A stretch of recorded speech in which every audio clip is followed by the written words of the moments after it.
Okay, this is a poem entitled A Guy I Once Knew. We all have skills that come naturally, effortless acts that could shape our fate. Often trapped in the mind, cause we haven't got time, they run into their expiration date.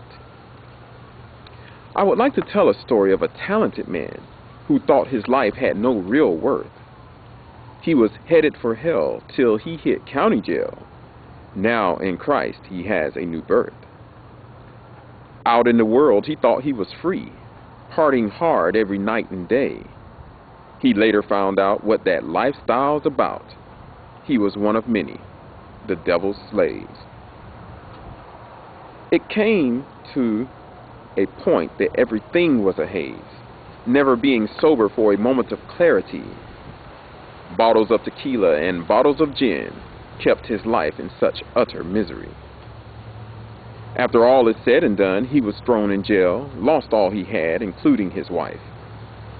Bad as it may seem, I'll tell you one thing, that jail is what saved his life. Feelings of loneliness and heartfelt depression was all I could read in his eyes. Facial expressions of unexplained anger he only used as an emotional disguise. These moments of sobriety helped him realize there's more to life than meets physical sight. There's nothing to hide with the Lord on your side. Through him, things are sure to be all right. I met this guy at the day of his birth.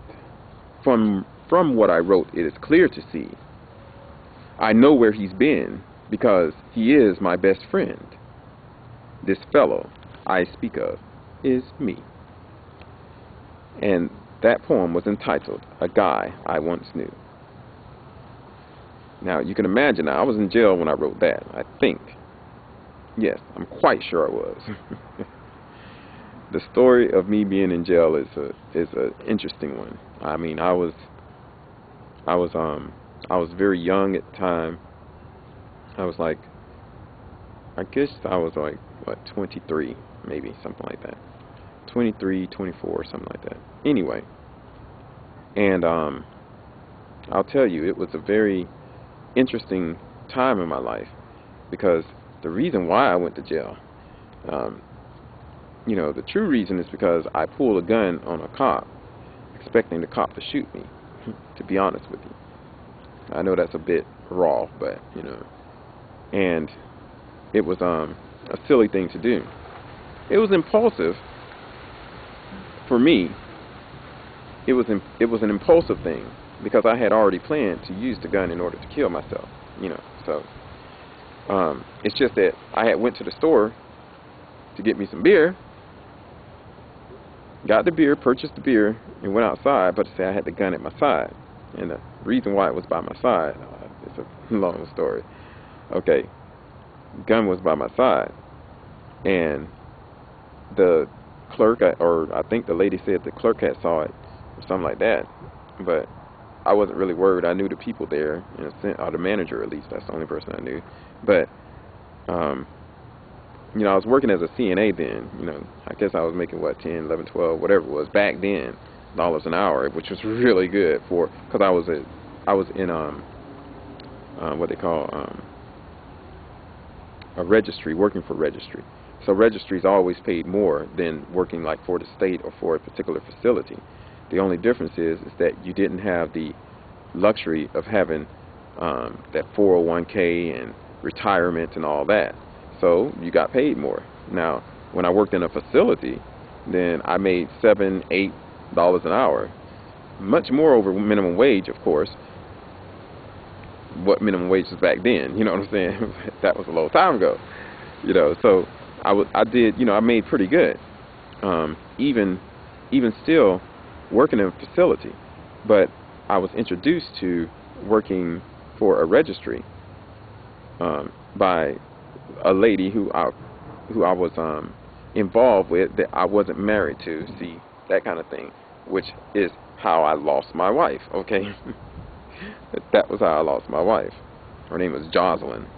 Anyway, well, her and how many ever more, but she was she was in Arizona, and this is where I started. Anyway, long story. So that was a guy I once knew. Okay, now another poem I'm going to give you is called I Apologize. I Apologize. So as you can see, as the segments go on, the poems are starting to follow each other in their, you'll see what I'm talking about. And that's because when I first started out, I was just randomly reading poems. Then as poems hit me, or as one, like I pulled up this book, still got wet stains on it because this was the hard copy, or whatever you want to call it, to the book. So I'm reading you from that. I have it all on the computer as far as, you know, sectioned off and whole 9 yards. I got, actually it's 4 different books. Well, 3, working on the 4th. Different books. And I haven't even published the first one. Because from what I see, or from what I know, that if I do begin publication, that I'll be definitely going places and reading, because that's how passionate I am about it. When I was passionate about it, back then, I was going places and reading poems. I mean, I would go to like coffee houses, the Willow House, the first coffee house I ever been to, and read poems. I definitely have to get that one for you.